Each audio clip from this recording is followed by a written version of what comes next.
What's up, YouTube? My name is Jason, and this is my take. And I'm back with another review, and today we're going to be talking about the new Mick Jenkins album, Elephant in the Room. Alabama-raised and Chicago-based rapper Mick Jenkins is back with another album.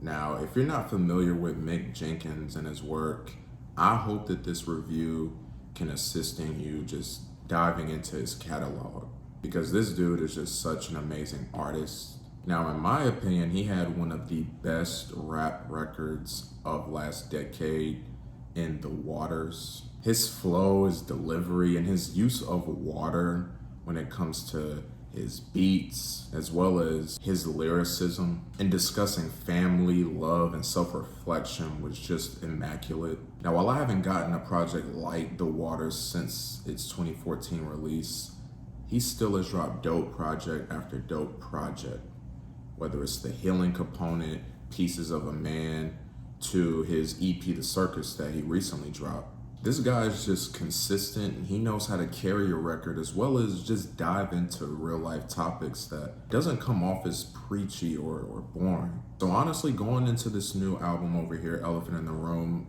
I knew I was gonna get another great Mick Jenkins project.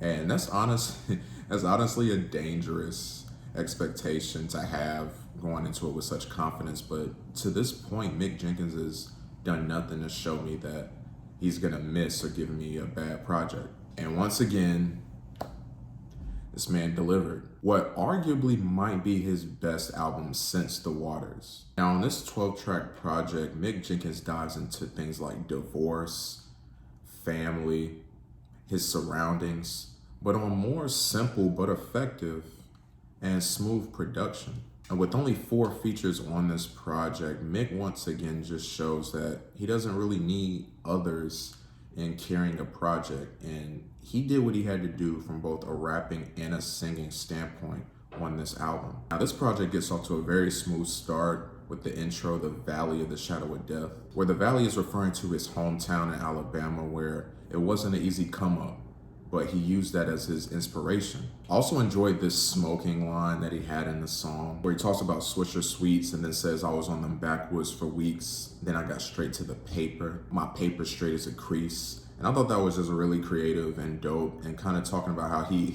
evolved to how he smokes or what he uses to smoke is also just talking about how he evolved as an artist and continuously improved on his craft.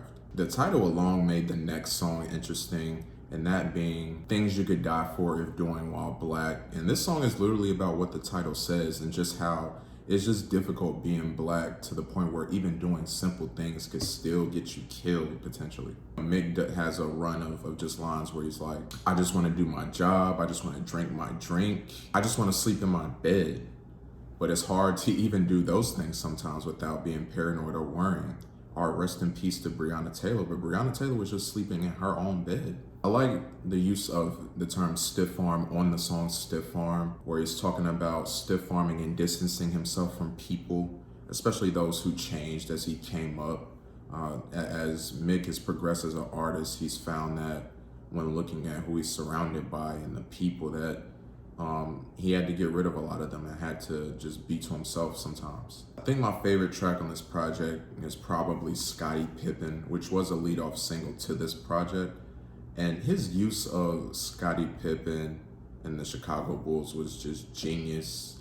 As on this song, Mick reflects on his past marriage. He's now divorced, and he refers to himself as Scottie Pippen in this situation, basically saying that he can't win it all on his own. He was trying to do things in the marriage or making mistakes and, not being a partner, not being a teammate. And as we saw with the Chicago Bulls when Michael Jordan first retired, Scottie Pippen did have struggles being that leading guy, to where his teammates called him out. He was getting benched by Phil Jackson. Having Jordan by his side, brought the best out of him. And, Mick didn't take advantage of that in his own marriage, to the point where his partner in crime ended up leaving, just like Jordan left.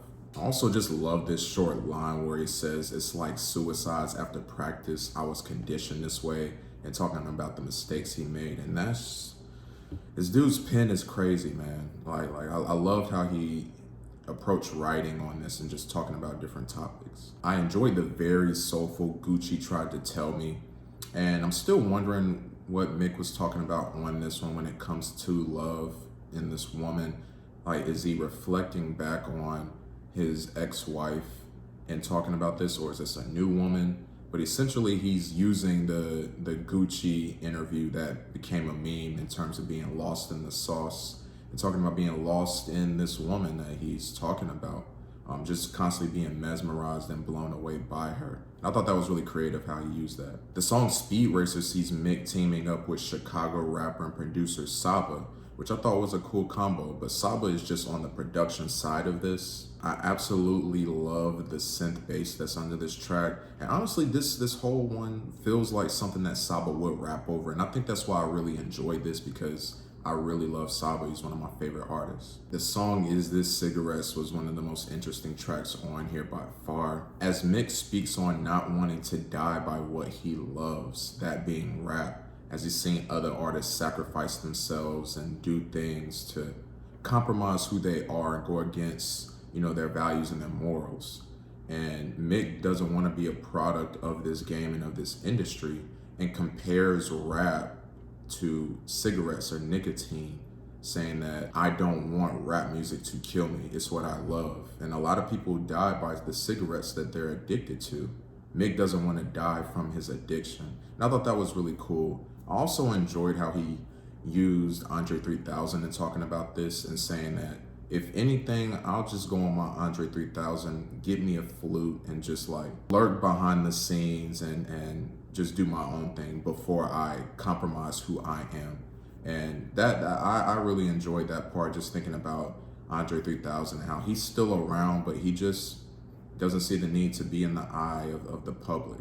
One of the more emotional records on this project is the song Reflection, that sees Mick talking about his struggling relationship with his father, a person who he says on this track he may not even speak to once a year, if anything. He uses the mirror pretty interestingly on this track in saying that if I held up a mirror to you, being his father, you would probably run away from the man that you saw. But he says, on the other hand, when I look in the mirror, when a mirror's in front of me, I don't run away, I run in place. And I thought that was interesting in him just talking about how, despite seeing a man or somebody who wasn't around, or that he didn't like, or didn't like how he was a father, he sees still himself in his father, but he doesn't see someone that he will run away from. He sees somebody that he's proud of. An interesting line on this song is when he says, he's 6'2", I'm 6'5", but he made me feel small, which was a pretty powerful line in my opinion. Now, this wasn't like a 10 out of 10 perfect album, and a couple songs that I didn't mention were dope, but didn't blow me away as much as the ones that I mentioned. But man, top to bottom, this is just another dope Mick Jenkins project.